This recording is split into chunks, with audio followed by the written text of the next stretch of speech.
Good afternoon, everyone. Thank you for joining us today. We'll be getting started shortly. We appreciate you all coming in early. We're going to give everyone some time to get on the call, but thank you for joining us today.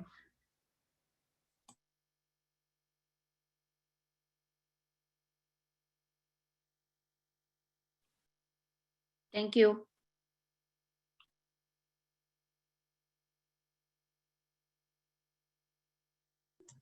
Thank you very much. Thank you.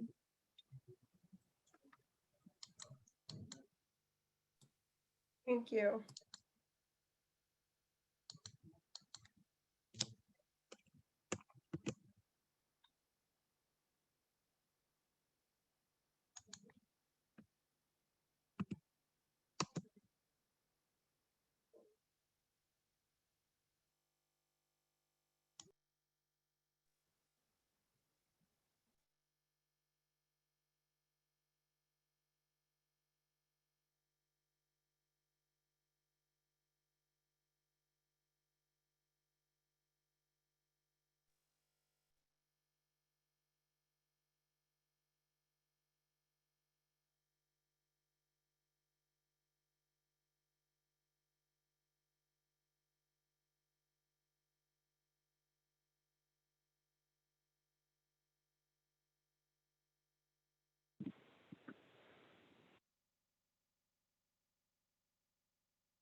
Again, we want to welcome everyone who's just popping on. Thank you again for joining us this afternoon. We'll be getting started shortly. We just want to give sufficient time to allow everyone to hop on. So we should be getting started in just a few minutes.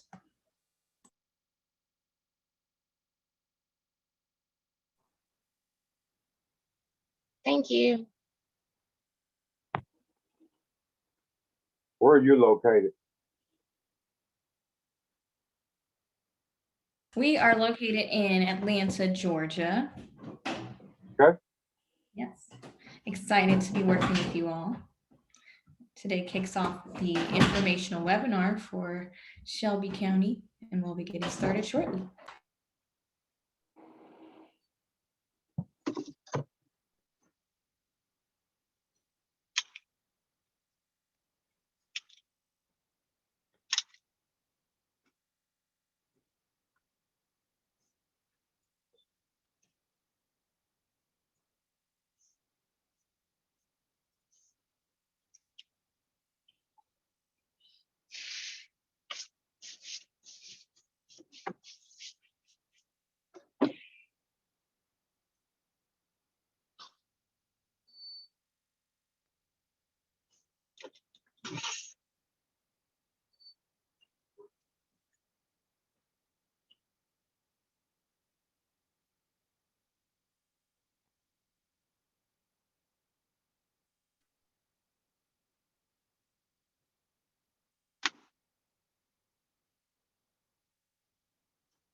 Good afternoon, everyone. We'll go ahead and get started.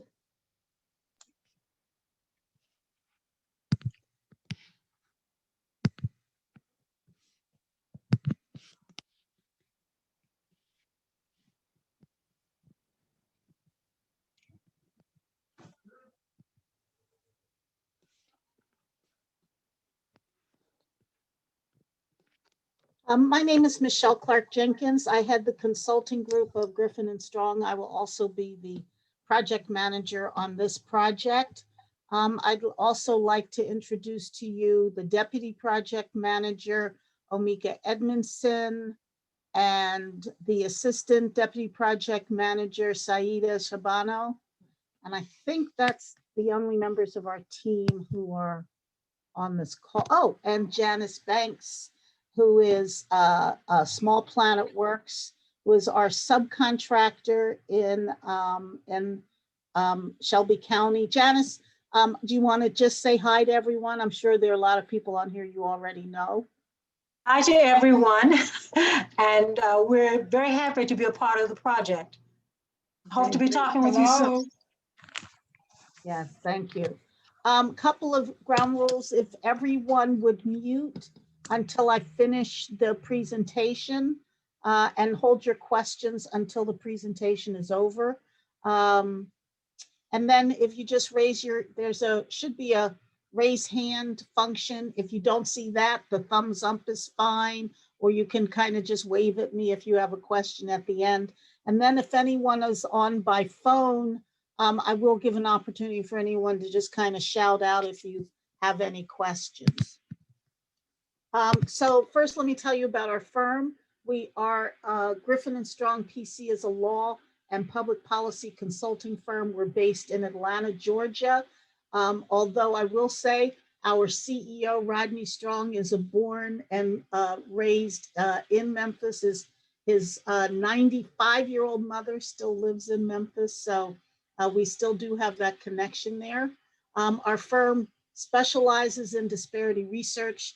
The consulting division of Griffin and Strong, that's all we do, is disparity research. We help to develop programs, we draft legislation, we train, we do supplier diversity consulting, but all in the area of disparity research. We have 4 attorneys, 2 PhD economists, a PhD in social psychology, a PhD in anthropology, and a PhD statistician. I know that sounds like it's kind of overdone on the top end, but every one of them has experience in disparity research. And also you get the benefit of all of them. Everybody's rolls up their sleeves and all of them are working on this project. As I talk about kind of the basis of what a disparity study is, you'll find that it's important that our studies have not been challenged and have not been overturned in court. So let me introduce you very briefly. Again, you've met Janice Banks. She's president and CEO of Small Planet Works. They will be doing our anecdotal interviews and community engagement as our local partner. Our other sub-consultant is Creative Research Solutions. They'll be doing our surveys of business owners. So a lot of you will get an email at some point asking you to fill out a survey that will come from them. Again, I'm your project manager, Michelle Clark Jenkins. I've been with the firm, actually it's been a little more than 12 years. I think I'm 13 years as of like this week. I've done over 30 studies and have been involved with a number of goal settings, including the goal setting for Hartsfield-Jackson International Airport. Dr. Vince Egan is our principal investigator. He's done over 120 studies, probably getting close to 150 by now. He's also been the successful expert witness in 6 cases, and he's the member of Bloomberg Businessweek Academic Advisory Panel on Law. He's both an attorney and an economist, which helps us to kind of bridge both areas. Dr. Ram Hagigi, 30 years in management of data. He was the former director of research for the state of Texas Controller's Office. He also is credited with the largest disparity study ever conducted, which is the state of Texas, but we've recently conducted a study for the state of North Carolina that we think tops the records from even the state of Texas that have had over 11 million records. Dr. Gregory Price is our senior economist. He does the oversight, and we do something which I'll explain what that is, a private sector analysis. And he's at the University of New Orleans, previously head of the economics department at Morehouse. David Maher is our legal partner. He also does legal oversight on the project and drafts the legal chapter. Omika Edmondson, who's on with us, is our deputy project manager. Remember her, she'll be the one who does a lot of community outreach, so she'll be very involved in community efforts. Saida Shabano is our assistant project manager. She'll also be working with Omika on project management and outreach coordination. Marcus Gardner is our anecdotal analyst. He's the one who, after we collect all this information from the community, will put it all, and his background is as a journalist, former senior reporter for the Atlanta Journal and Constitution with a master's in journalism. Susan Johnson is our project administrator. She's been with the firm probably the longest next to the CEO, has actually been involved hands-on with more than 30 studies. And then finally, our CEO, Rodney Strong, who is our Memphis native. He's a recognized national expert in this area. This is all Rodney's ever done for his whole career. When he was in college at Morehouse, he worked on Maynard Jackson's campaign, and that kind of launched him into this whole area. He worked for Andrew Young. He worked for Shirley Franklin as Director of Contract Compliance for the City of Atlanta. He was the first post-Croson, the first disparity studies done after the Supreme Court case. He was the project manager on the first one. He is also the principal architect of the City of Atlanta's EBO program, which was the model for the nation. So let me talk a little bit about disparity studies themselves and what they are. So they are meant to be an objective research tool that determines whether a government agency is actively or passively discriminated against certain groups due to their race or gender. So let me talk about this concept of discrimination. It is not an indictment about any particular administration. It is the culmination of a long history of whatever has caused these disparities. So what we're measuring is really the current effects of past, potentially current, but past discrimination through both quantitative statistical analysis as well as quantitative analysis. And at the end of these studies, we will have findings and recommendations, and the recommendations, if the county accepts them, are intended to be implemented as policy. So this is kind of, these boxes represent kind of the phases of a disparity study and why it takes at least a year to complete. We will be looking at 5 years worth of the county's data. So every purchase the county has made over the past 5 years, we will be looking at.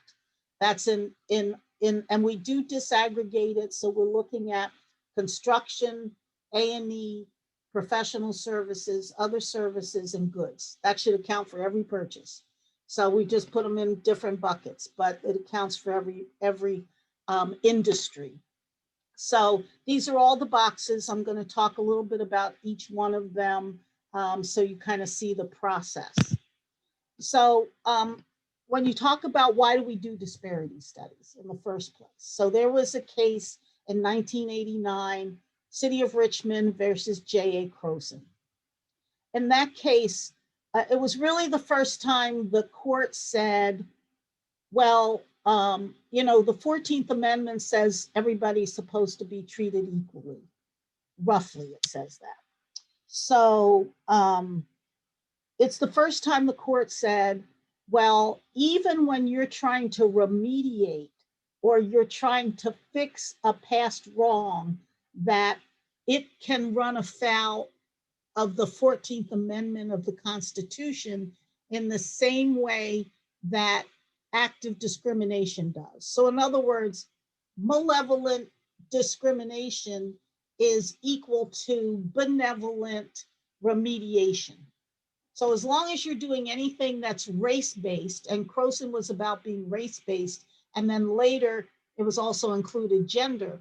So anything that is race or gender-based, where you're treating anyone differently, can potentially, or does potentially, run afoul of the 14th Amendment. So the court said, in order to get around that, in order to have anything that's race or gender-based, the court is going to look at it with what I term a real side eye, which in legal terms is strict scrutiny. Now, anyone who's on this call who is an attorney, you know that it's always been felt that strict scrutiny was strict in theory, fatal in fact. So that meant that even when the court says it's strict scrutiny, that just is like a death knell. You can't get around it. Well, a number of attorneys, including our CEO, watched this case come up through the courts and fashioned a response to what the court required in order to have race or gender-based programs. So the court said in this Croson case, which was the city of Richmond, Virginia, had this program for which it had, of course, no factual predicate. The court really said, you can't rely on societal discrimination, kind of this vague, what they felt was kind of this, they didn't use the term vague, but I'll interpret it to mean that, this notion of societal discrimination as a whole in order to have these kind of programs. And in the city of Richmond, they also had in their program Eskimos and Aleuts. And they said, well, you can't even demonstrate that there ever was any discrimination against Eskimos and Aleuts. And there were a number of, lots of holdings and lots of themes that came out of that case. But at the end of the day, what the court said is you have to have a factual basis in evidence. So if you want to have a race or gender conscious program, or if you want to see if you can have a race or gender conscious program, there has to be a factual basis in evidence. And whatever you do and so the factual basis became the disparity study. And once you complete that study, then anything you do as a result of that study has to be narrowly tailored to the outcome and the findings of that study. So in other words, any remedy we recommend has to have a basis in the facts and in the findings. So every recommendation has to be tied to a finding or findings in what we do. And that's so that you're not over-inclusive or under-inclusive in terms, because the whole idea of this is you're supposed to be remediating something. So you're supposed to be fixing it. And so you've got to determine what needs to be fixed and then specifically fix that thing if it's race or gender conscious. The other thing the court said is you've really got to look first at the race neutral remedies. You don't have to exhaust them, but you have to do a serious look to say, can we fix whatever this problem is based on some race and gender neutral aspects rather than jumping straight to race and gender conscious remedies. So one of the first things we do is we do a deep dive into the county's policies. So is there anything on the face of the policies, written policies, that could present a barrier to inclusion? And that seems kind of obvious, but there are some provisions we've seen in doing this across the country where you can read it and say, well, yeah, there are, this is definitely going to present a barrier. And by the way, the barriers are not always specifically race and gender conscious. Sometimes you'll find that a barrier is a barrier to any small business. So then in that case, our remedy might be a small business remedy and not one that's just race and gender conscious. The other is, do the procurement personnel understand the written policies? So in other words, does everybody get what the policy is meant to accomplish? And then at the end of the day, are the policies, are the practices matching the written policies? So we really want to find out what policies and procedures could be modified to promote MWBE inclusion. So then once we start our analysis, we have to look at what market are we studying. I think a big part of this is our data collection. So we do a lot of data collection. We're collecting every bit of data we can over the last 5 years from the county.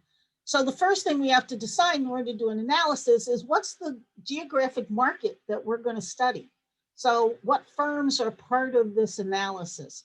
So one of the things we do is we do what's called a relevant market analysis. So we look at where is at least 75% of the county's money being spent already over our study period, this 5-year period. And that kind of borrows from antitrust law in determining what your economic marketplace is. So we'll take payment data or award data. We're not sure yet which we're going to use, but it's probably going to be payment data. See where the firms are, where at least 75% of these dollars have gone, and that area will become the relevant market in each of the 5 industry categories of construction, A&E, professional services, other services and goods. And then the rest of our analysis only looks at firms within the relevant market. So if our relevant market is the Memphis MSA, then we are not including in our analysis a firm whose only location is in California, unless that firm also has a location within the relevant market. So we're looking at firms that are located within the relevant market. Doesn't have to be where their headquarters are, but where they're located within that, whatever we determine is that 75% parameter. We also are doing a product market analysis. So if the county doesn't buy hairdressing services, then hairdressers won't be part of our analysis. Now, I understand counties do buy hairdressing services for the jails, but whatever it is that they're not buying, it won't be part of our analysis. So then we have to say, so who are the firms out here who are ready, willing, and able to do the work? So there are kind of 3 barometers we use for this. One is that a firm does work in the relevant market. So they're located within the relevant marketplace. They do work in the industry that we're studying, because Croson talks about discrimination by industry. So they do the work in the industries that the county purchases. And that they've also expressed interest with doing business with government. Part of Croson is ready, willing, and able. So we need to have firms who have at least expressed interest in doing business with some government. So all of our availability lists are based on government lists. So we'll get all of the counties list, we'll get the cities list, we'll get the states list, we'll get everybody's SBA list, we'll get all the lists. And so we do something called the list approach for availability. So we'll pull the county's bidders, their vendors, awardees, subcontractors, certified, and of course, third-party lists. We also do, and by the way, availability is probably the most controversial part of a disparity study. You know, who are ready, willing, and able firms? And there are a number of ways to look at availability, but this is the way that our firm looks at it. We also conduct a threshold analysis. So we look at what is the level of contracting that the county's doing. This is very interesting information, because when we do these availability analysis, we hear the naysayers will say, well, you counted this firm, this small construction company, as available, but they can't do a $20 million contract. That may be true, but the county is not just buying $20 million contracts. And usually in most jurisdictions, you'll find that the average contract for a city or county in, you know, like a city the size of Memphis or a county the size of Shelby County is probably relatively low, surprisingly low. Both the median, and the mean contracts are both going to be relatively low. That would be my guess, but we'll find that out when we do a threshold analysis. It's not going to be all $20 million contracts. And that means that firms that have traditionally been operating only as subcontractors may be able to make the jump over with some assistance to becoming primes. And if that's the case, then firms that have been subcontractors may be able to become primes, and then they begin to grow capacity, and that provides more competition in the marketplace. So the threshold analysis for a lot of studies we do becomes a very interesting component. So then we look at what firms are utilized. This is pretty straightforward. Who are your primes? Who did you spend dollars with? And we really look at assigning, so we need to know the race and gender, and we use certified lists. There is a discussion that says, well, you know, there are lots of uncertified firms out there. Well, that's part of what we'll study. So, but in order to determine whether a firm is an African-American owned firm, then we do it by ethnicity. So we do African-American, Hispanic American, Asian American, Native American, women, and then non-MWB firms, which categorize all the other firms, which could be white male-owned firms. It could be publicly held companies. And in essence, there's a non-MWBE group. So we're saying what percentage of all of these awards actually went to women or minority-owned firms. And we do both primes and subcontractors. And we do utilization by disaggregating by year. It's one of the reasons we look at 5 years worth of data, is so that we can see if the spend seems to be an anomaly or whether we can find trends. Because of course, there are some years where you've got some big stadium, and then other years where you have maybe a bad financial year. So by doing 5 years, you kind of can get at least a trend and see where the averages are. So then finally, the kind of center of a disparity study is this disparity analysis. It's really a simple equation. It's really saying, let's compare availability percentages to utilization percentages. So if I have 100 engineering firms in Shelby County's market area, and 10 of them are Hispanic American owned firms, that's a 10% availability. But then when I look at the county spend with engineering firms over the study period, let's say it's a 2% spend. So I've got a 10% availability compared to a 2% spend. That's a disparity. We then have to test that disparity to say, is it statistically significant? So 10% to 2% is probably going to be statistically significant. If it was 9% compared to 10%, probably not. So now we've determined that we've got a disparity. We determined that it's a significant disparity. Now we have to test what likely caused that disparity. So we do a regression analysis, which in essence takes into account the other potential explanations for the disparity. Like, well, the non-MWB firms have been in business longer. The education of the owner is greater. The number of employees is more.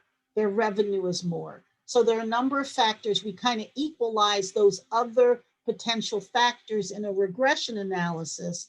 And if there still is a disparity, then the courts now allow us to make this inference of discrimination that I talked about before. And that is kind of a legal usage of that term, an inference of discrimination. So in essence, we've proven the existence of that through the statistical analysis. So there's one other analysis we really need to perform, and that's a marketplace analysis. And this is really critical because if this had been not too many decades ago, you would have seen 0 African-American owned construction companies and zero used, 0's existing, parity. There aren't any, we didn't use any, it's parity, therefore no discrimination. Well, you've also got to look at the marketplace to see if there is discrimination in the marketplace, really in a couple of areas. One is, what's the likelihood of self-employment of minority and women-owned firms? So you want to look at self-employment, because if you don't have minority and women-owned firms being self-employed, then you're not going to have ready, willing, and able firms. So we look at that. We look at, is there discrimination in the credit markets, in the marketplace? And then finally, we look at building permit data, because that tells us what's really happening in the open market in the construction industry, which of course is key to this. And then we look at whether disparities in those areas, what's the likelihood of there being disparities based on race and gender in those areas.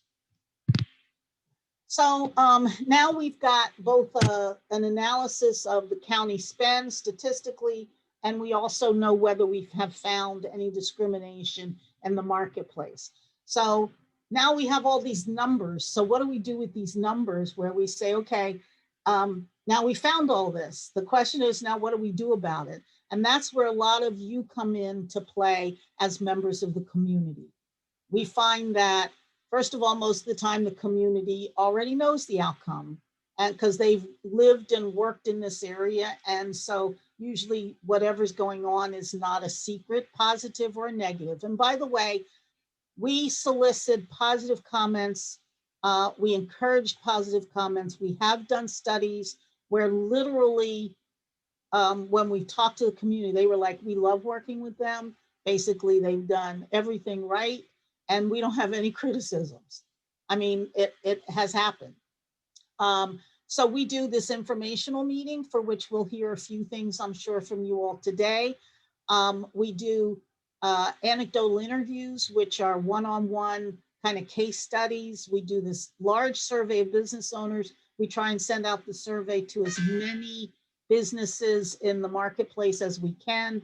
We do public hearings where you're invited to just go on the record and make your comments about your experiences doing business with the county, attempting to do business with the county, or if you haven't even attempted, why not?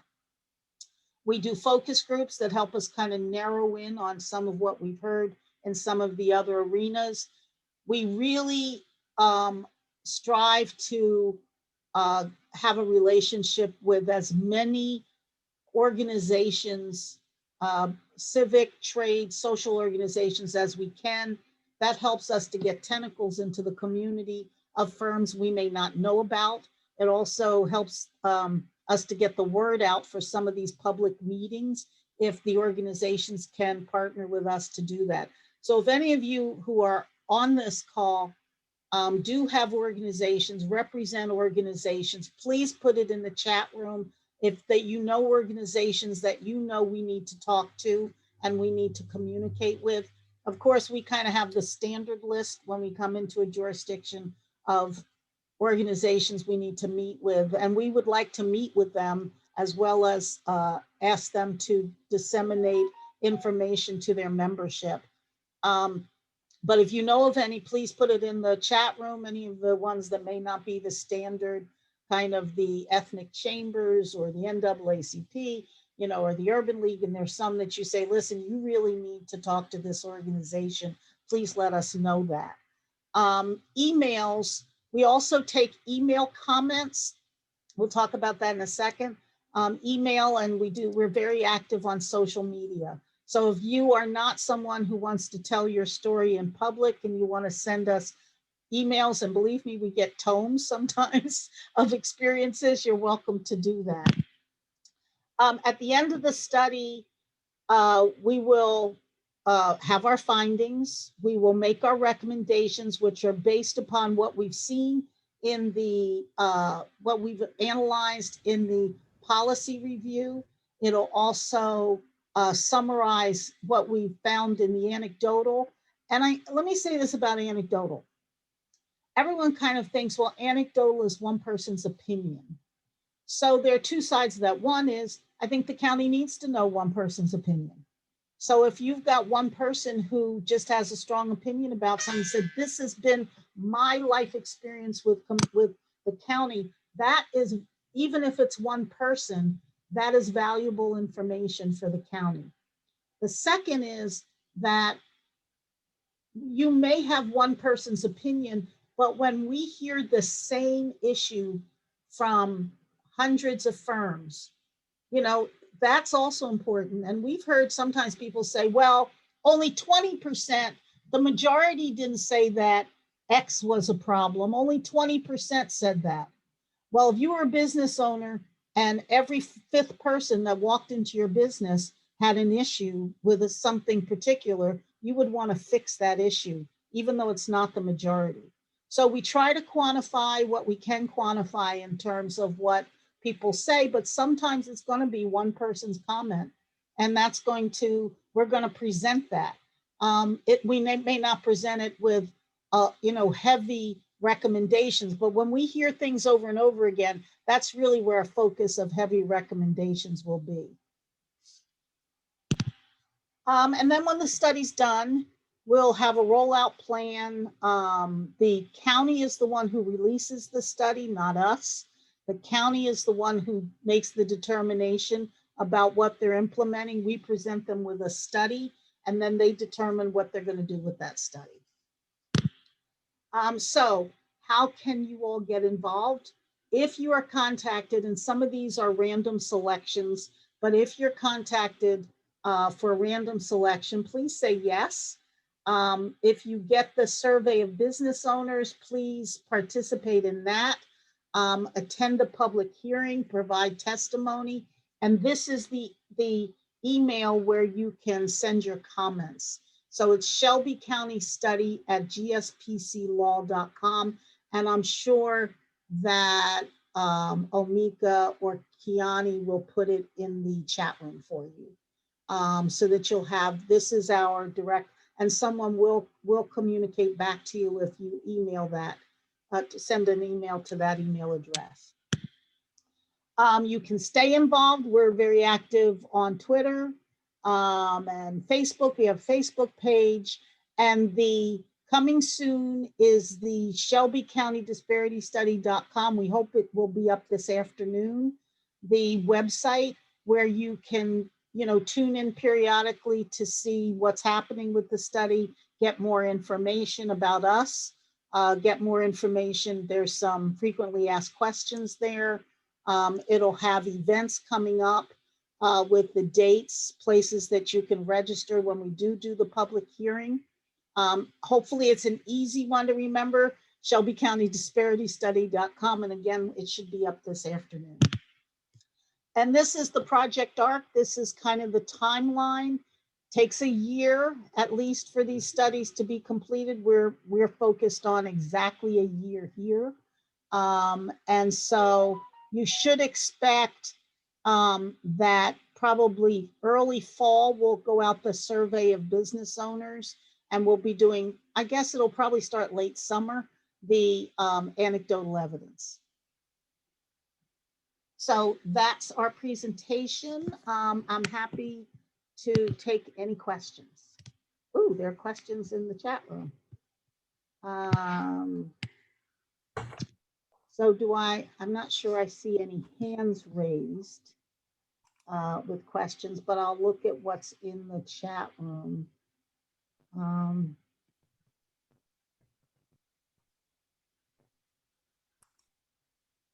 Oh, I'm sorry, I didn't see that you were having, sound is good, okay. I see some suggestions of organizations we should talk to. Okay, the Mechanical Contractors Association, we will put you on our list. I'm happy that some of you are kind of internally networking. That's good. And say putting on the list. Great. You have a couple of hands raised, Michelle. Oh, okay, I see, Bobby Peters. Do you have a question? Yes, can you hear me? I can. Okay, so I'm an investment manager and I live in Shelby County, city of Memphis. And so what usually escapes these types of studies when a public pension awards investment managers contracts, it usually does so without any scrutiny. So you have private investment committees that actually makes these decisions, and they don't include the awards to these investment managers as a part of contract compliance of the regular system. Do you plan on addressing that, or is that outside the bounds of this study? No, it isn't outside the bounds of the study. We will address that.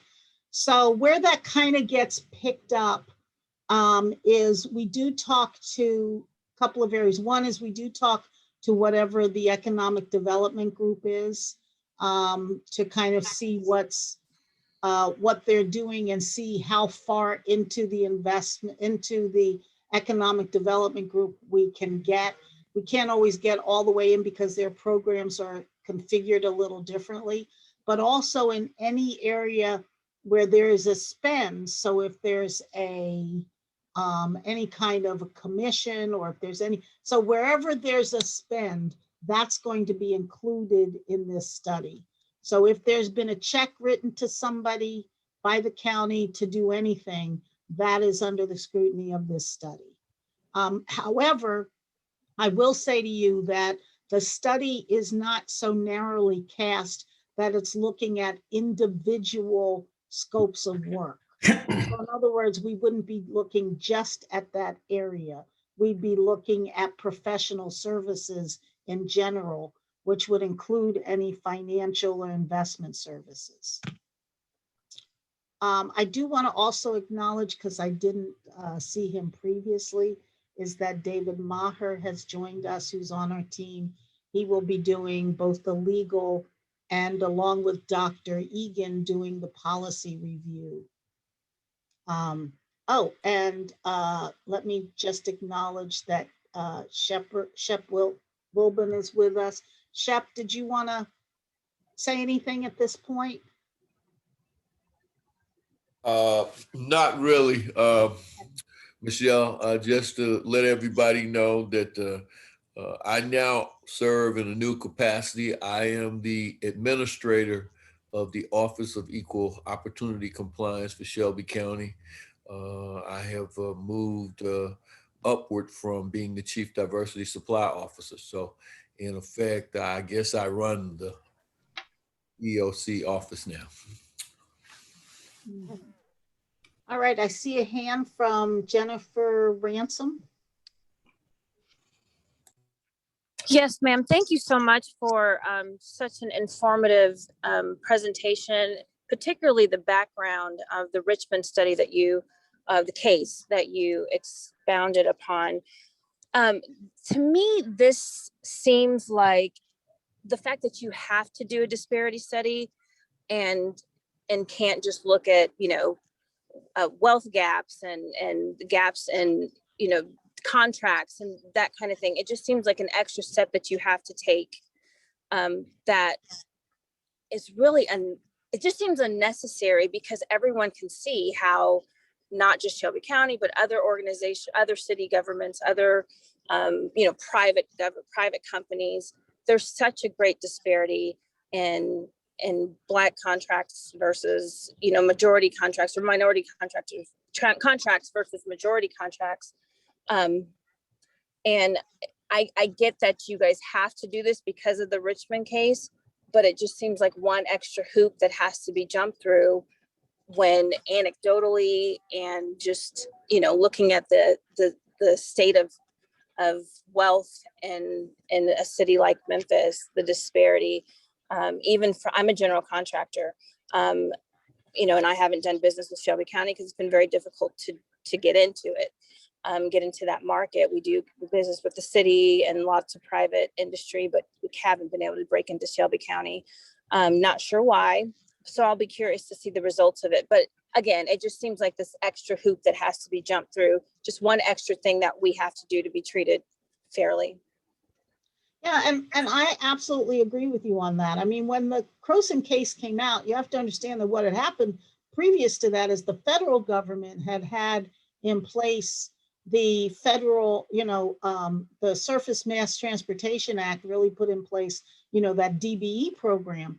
And so, then they had the, I think it was Nixon actually put in place the 10% that government contractors had to have 10% participation of minorities in federal contracting. So that had been in place. And then what happened is all the local and state governments started following suit and putting these programs in place.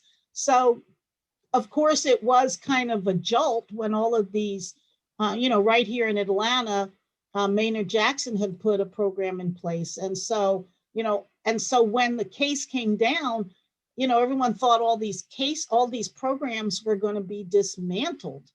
And so coming up with something that allowed you to kind of get around that, because the court for the first time, as I said, did not accept kind of overall societal, that everybody knows, kind of overall societal discrimination.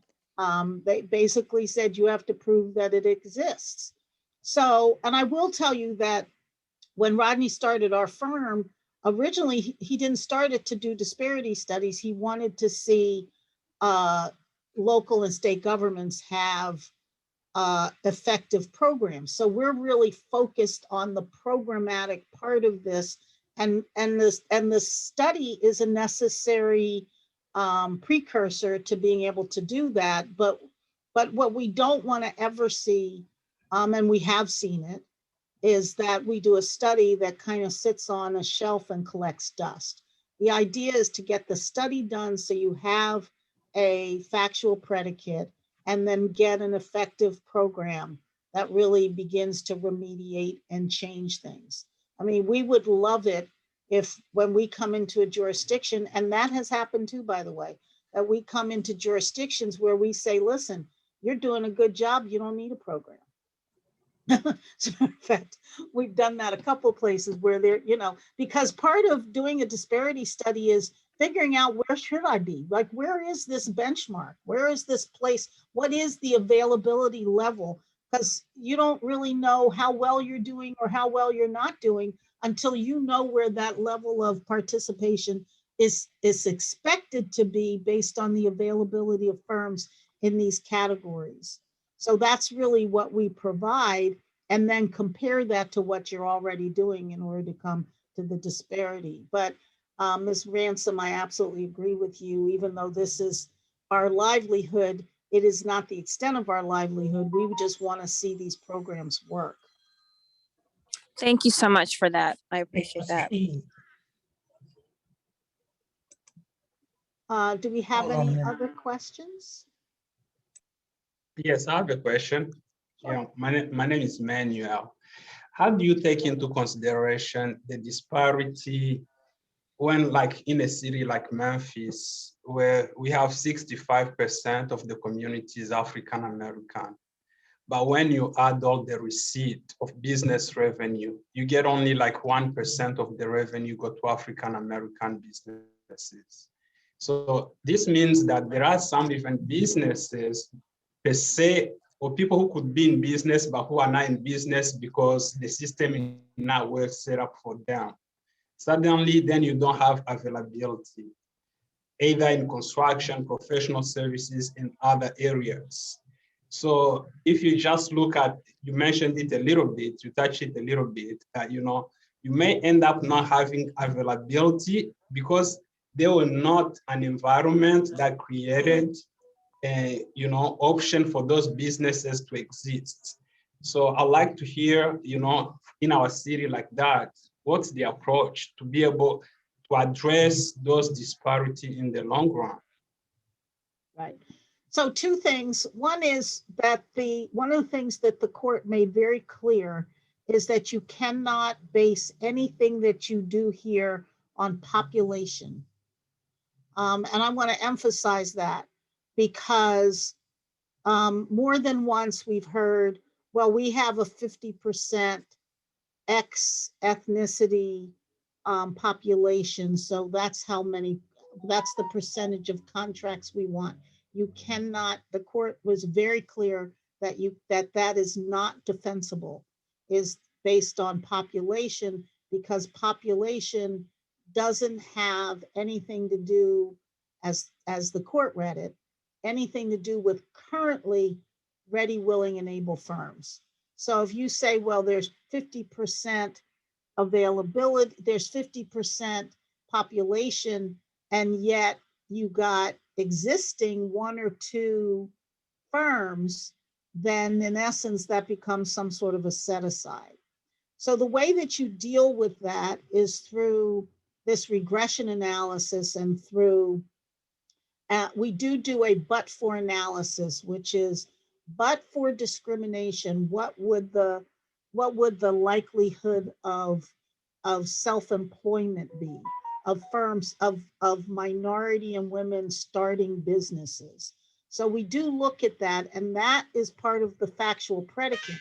So what the court has said is, once we look at your spend and that whole ready, willing, and able firms compared to spend, even if we don't see a disparity there, and this will address your issue, which may be because there's a depressed percentage of firms who are actually going into business because of discrimination. We can also look at marketplace discrimination. And if there is that depression there, which is in self-employment, firms starting businesses because of discrimination, then the county is allowed to be a change agent for that marketplace discrimination, which is the lack of firms availability in the marketplace because of discrimination.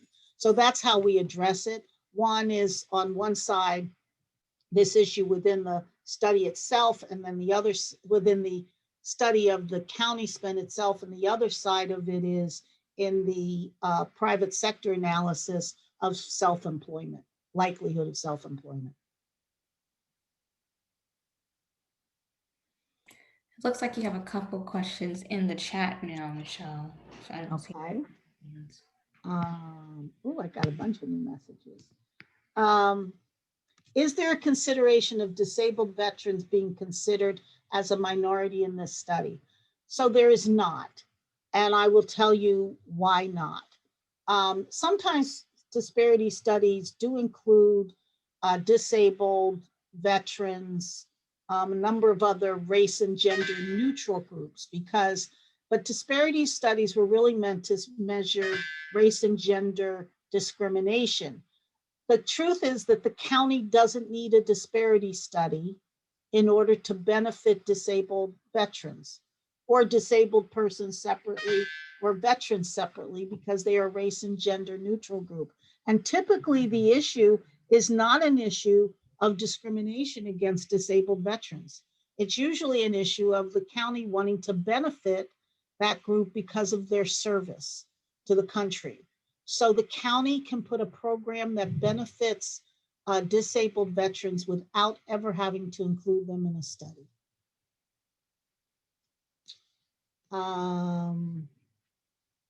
Let's see. Not sure I'm seeing all of the questions.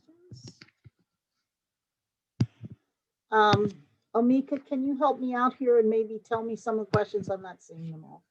Yes, no problem. So it looks like we have a question that was from Ricky stating, if you cannot use population, why does Shelby County use MSA statistics to determine contract awards?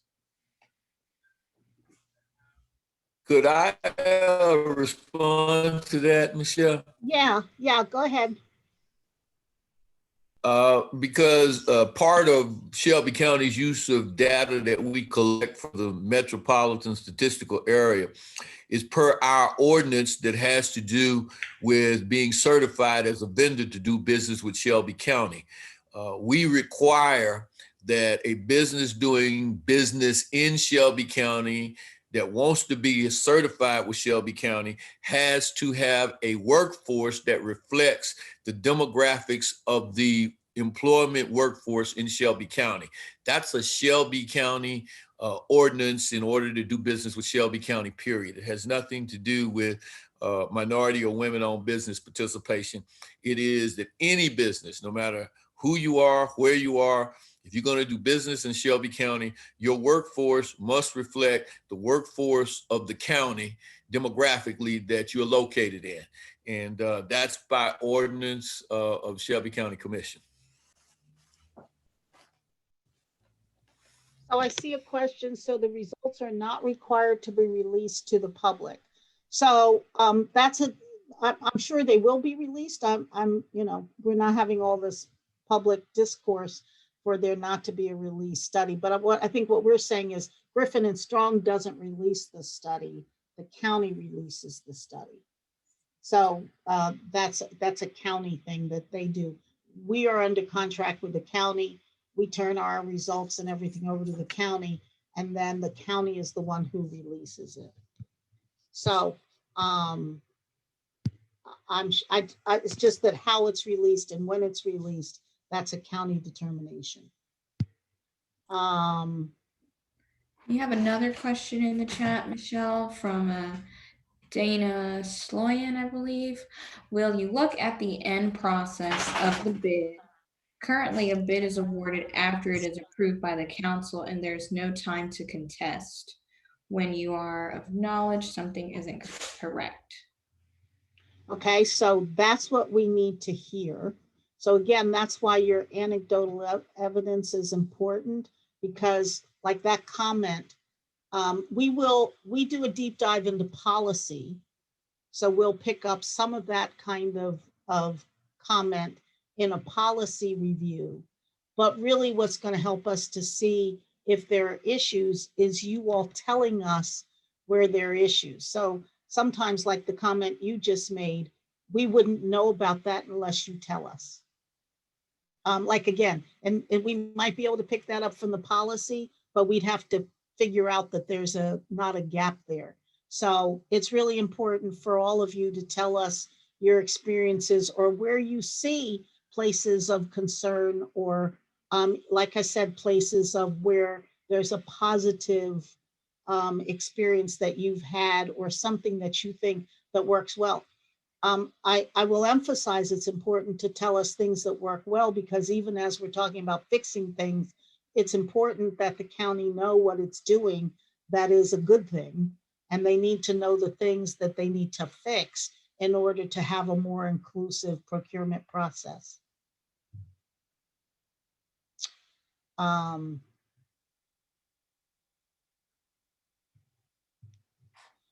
Any other, Omika, you seeing other questions? Yeah, it's difficult because I'm having problems scrolling back.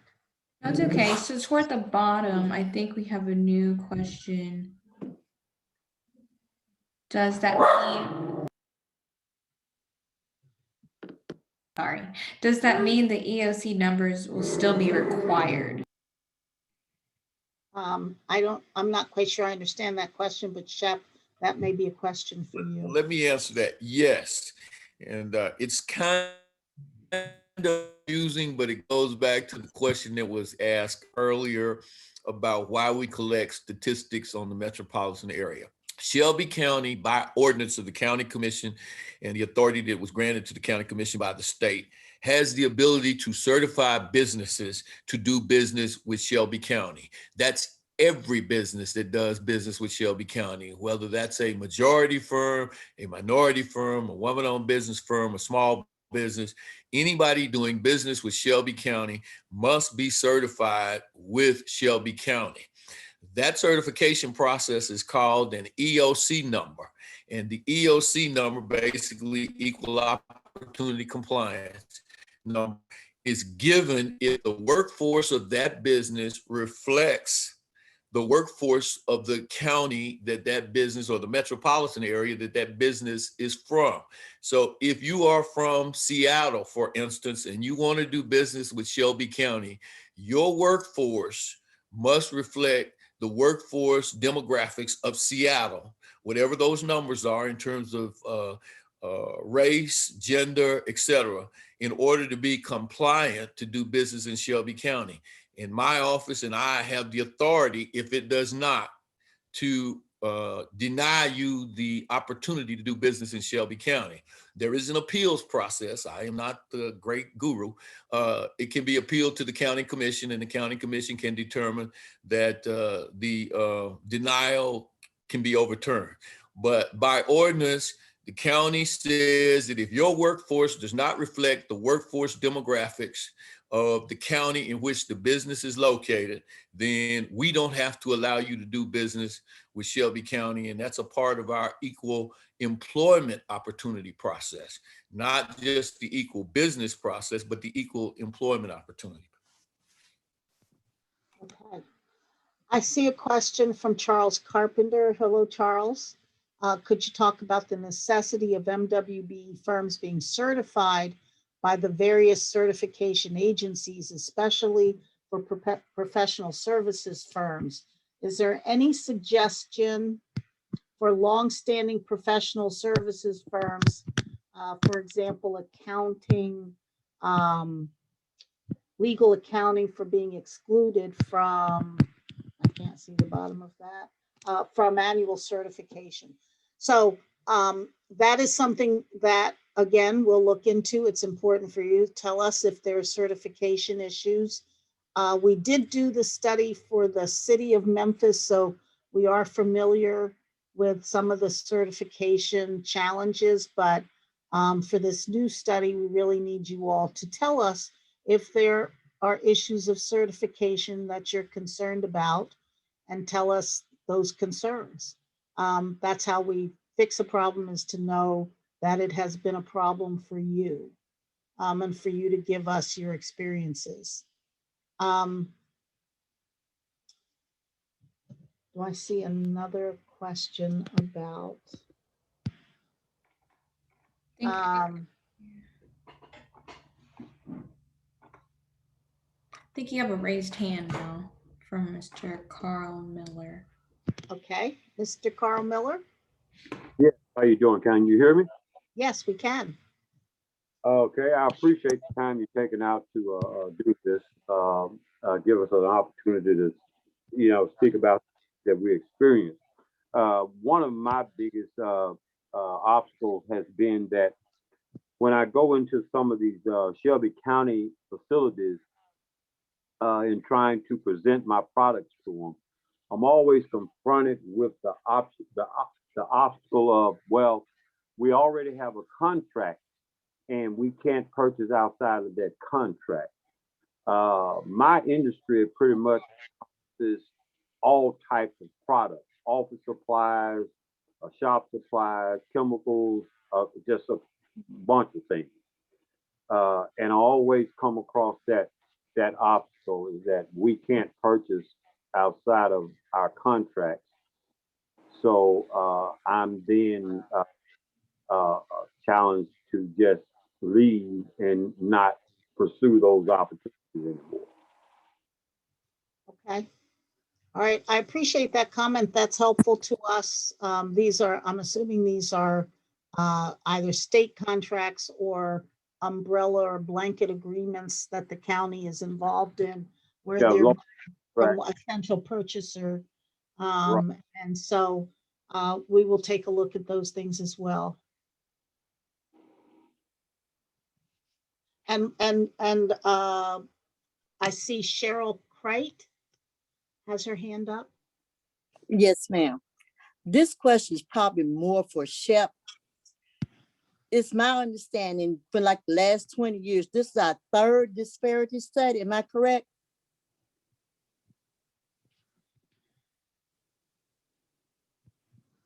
You are correct. You are correct. That is correct. Okay. With that being said, are you or your office or somebody, powers to be, going to take those 3 disparity studies and make a comparison amongst those 3 and see if we are growing, developing, or we just still stuck in the same place?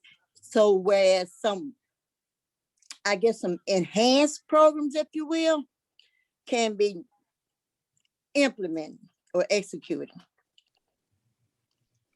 So let me. Cheryl, after, Go ahead. yeah, go ahead. Well, I was going to say after the Griffin and Strong disparity study is completed, the county will pass a program that reflects whatever findings that the disparity study presents. At that point, that program will attempt to address those issues. The Griffin and Strong disparity study will look at a period, I believe, of the last 5 years. It just so happens that I've been blessed to have been with the county going back to 1994 in some capacity or another. I was a commissioner when the first study was actually overturned or not withheld. And I am familiar with the processes, all the challenge to our study, and that challenge has, on a couple of occasions, had levels of success. We are hopeful and quite confident that the study that's being done Strong will not have that issue, and we believe that the program that is subsequently adopted will be one that will address improvement of the involvement and inclusion of minority and women-owned businesses.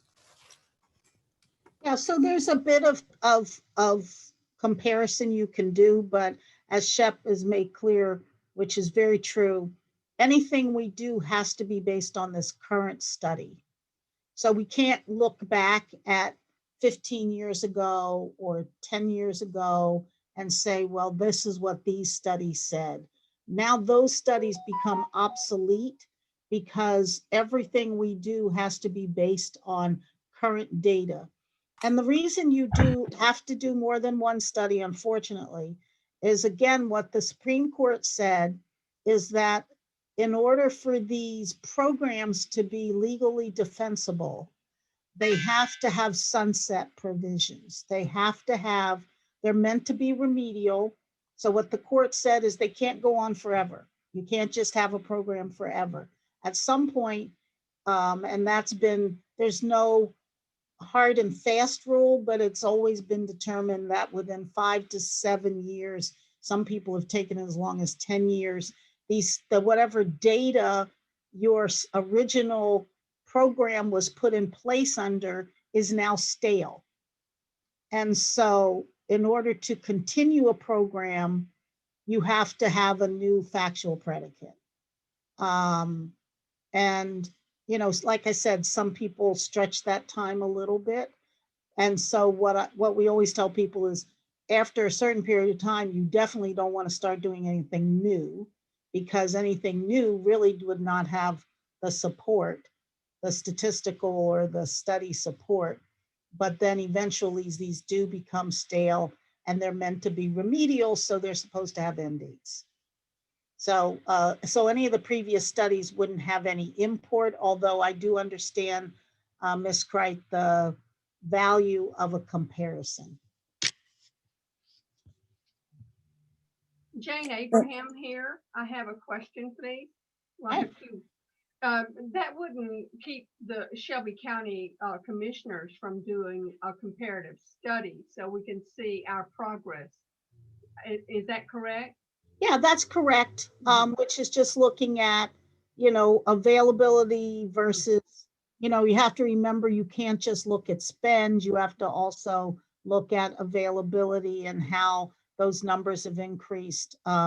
Sometimes, you know, again, there are about 6 or 7 firms in the country who do what we do, and different firms use different methodologies. So there's a little bit of comparing apples and oranges, but you know, the bottom line is they should pretty much line up at the end of the day with what their outcomes are.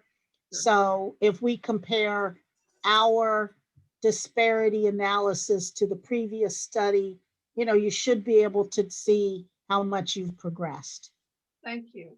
And the other question that I have is, for those of us who are small business owners and we're coming in to work with Shelby County to provide services, how do we actually become a voice that's heard when the people who have been providing those services for years and years and years always have the ear of the folks that who are providing the funding for different services? So how do we break in?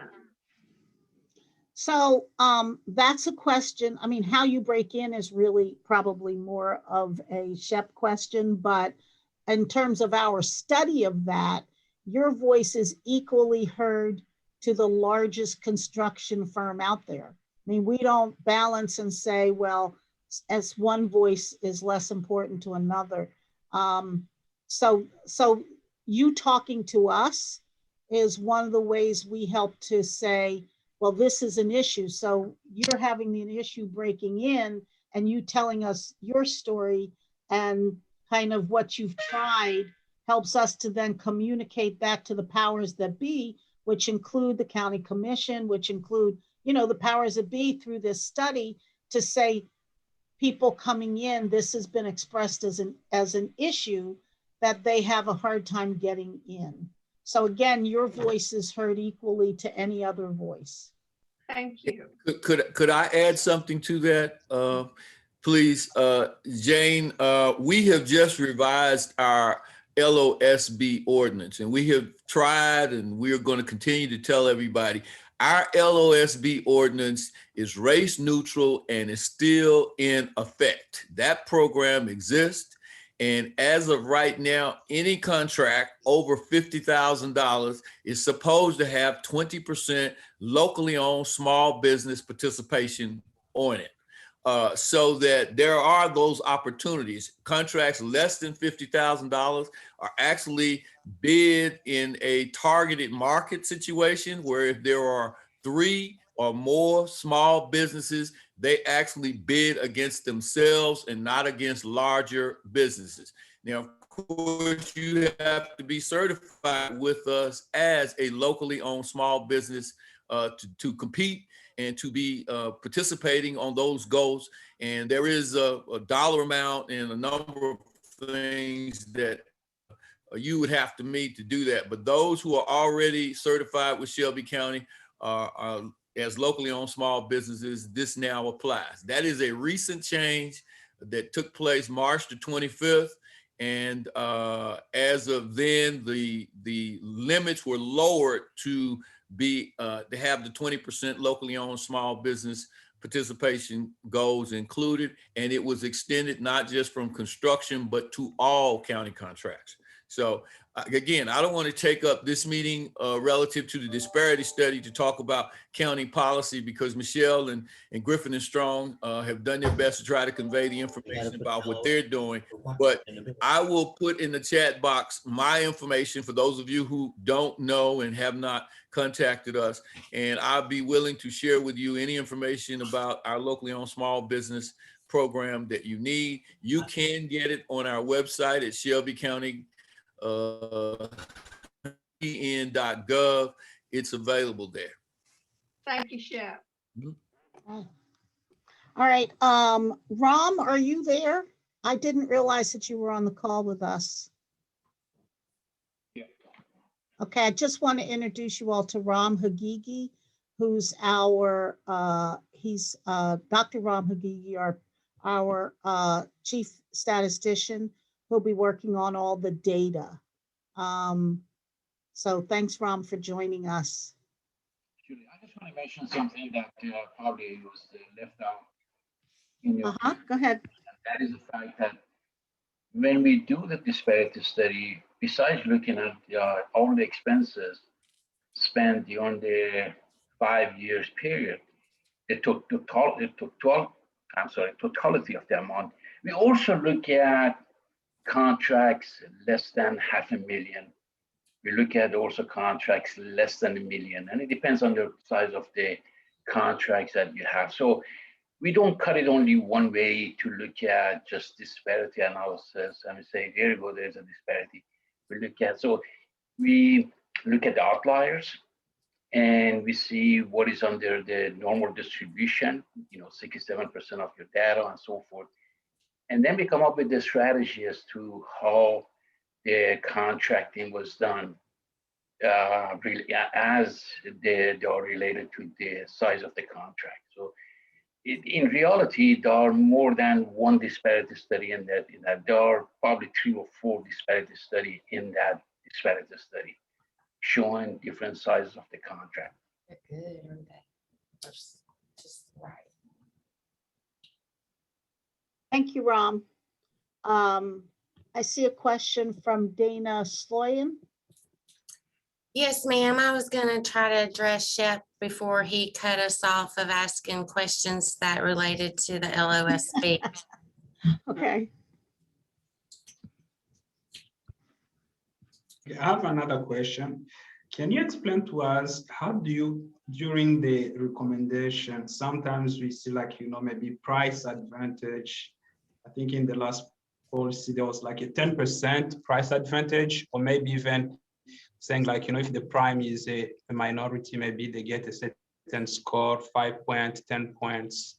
Is that part of the study that you recommend so that there can be remediation in the system? Yeah, if we see that that's, I mean, we will recommend certain, again, it's all based on the outcome of the study. We don't know what the study's going to show us. We don't know what you all are going to tell us. We don't know what the statistics are, but based on whatever we find, we'll make programmatic recommendations as to how to remedy any issues that we see. And our recommendations will be based upon looking at your policies. It's going to be based on what we hear from all of you. And it's also going to be based on best practices throughout the country. We do these studies all over the country. We try to stay on top of what everybody's doing, what's innovative, what's working. Doesn't mean because it's worked someplace else, it'll work for you, but it helps to inform some of what we'll recommend is what's out there that others have been doing. And we've also found that that's been very helpful to our clients, because one of the other things we'll do is if there's something we think will work for you that somebody else is doing, then we may have Shep's team and say, well, you need to talk to so-and-so in such and such county because they're really doing this and it's working for them. And so why don't you have a conversation with them to see how they're doing it, so we'll always try to create some synergies between you and other counties and other cities, particularly for some of the things that we're recommending. Particularly with COVID, I will make that comment that with COVID, it's just a new place that a lot of cities and counties haven't been before. And so there have been some really innovative things people are doing to identify firms that are sinking, firms that are out of business. How do we find them? How do we figure out, particularly MWB and small businesses who are out of business, struggling? How are some of them surviving? And there have been some innovative things that some of the places around the country have done that have allowed them to isolate, particularly with a lot of funding coming to local governments, to help them to pinpoint where they're going to spend some of that money to help firms to survive.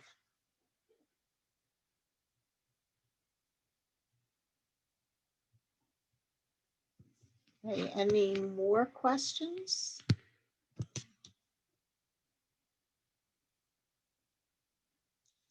David Sink, I see your hand up.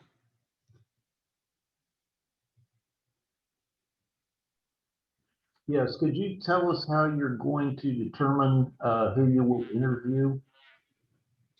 Yeah, so for the one-on-one interviews, which are kind of, like I said, the case studies, with those, we are very exact that we want to try and get a representation from each of, I guess, really the 6 groups: African Americans, Hispanic Americans, Asian Americans, Native Americans, women, and non-minorities.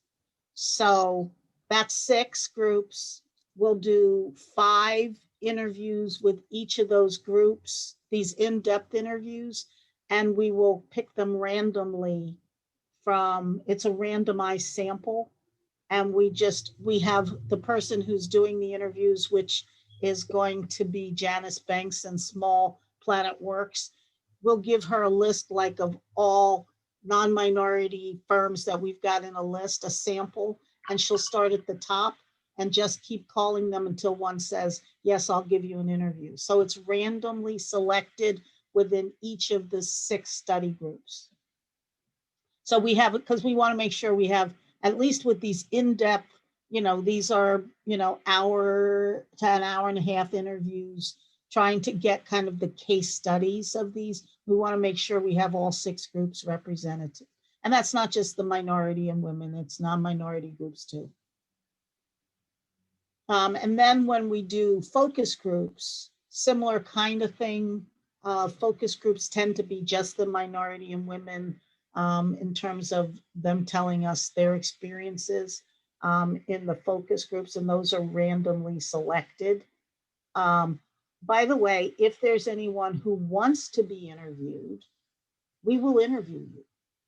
If you contact us and say, I would like to have you guys interview me, we will interview you.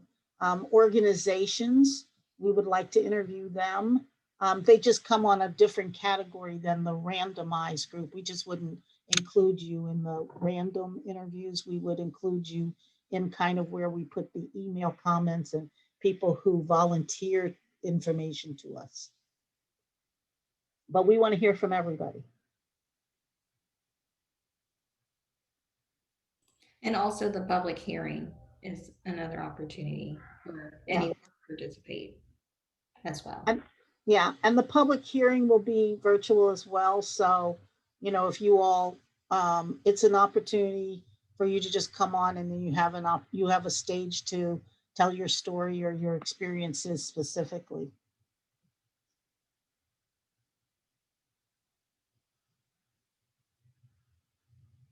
Okay. Any other questions?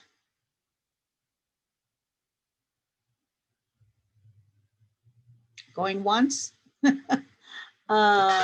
Jane Abraham wants to be interviewed if the information becomes part of, popped up, part of this thing. So every interview we do, every piece of anecdotal in some way becomes part of our study.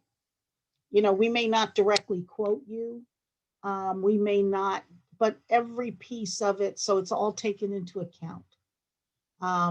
Even if it's, 20 people told us this, and you're one of the 20, every piece of information counts in our study. We can't tell you that you're going to be quoted. And by the way, we don't use names.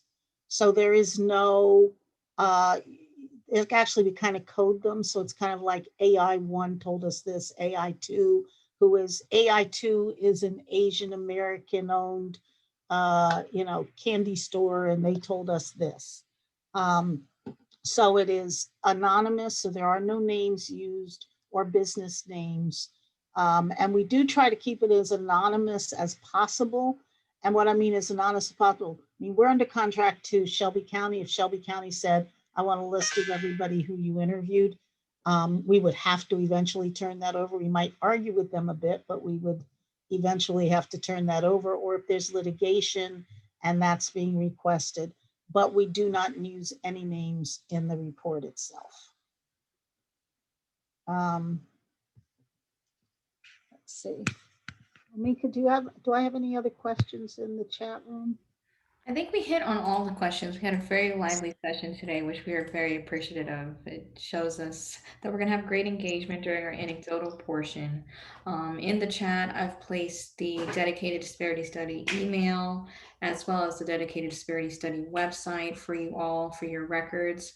The website should be up by the end of this week. and this recording will be readily available, so you can come back to it or send your friends to the website to come and be involved in our study process. And it'll also have the study timeline, so you all can continue being engaged and know when we are going to pick back up the other portions of the anecdotal portion of the study. So we are just excited and thankful for your comments today. And I'll let you close it out, Michelle. And for those who've shared your email already, I have added them to our contact blast. And for those who want individual emails, interviews, and more comfortable for that setting, I'm going back to the chat and pulling your information as well. Okay.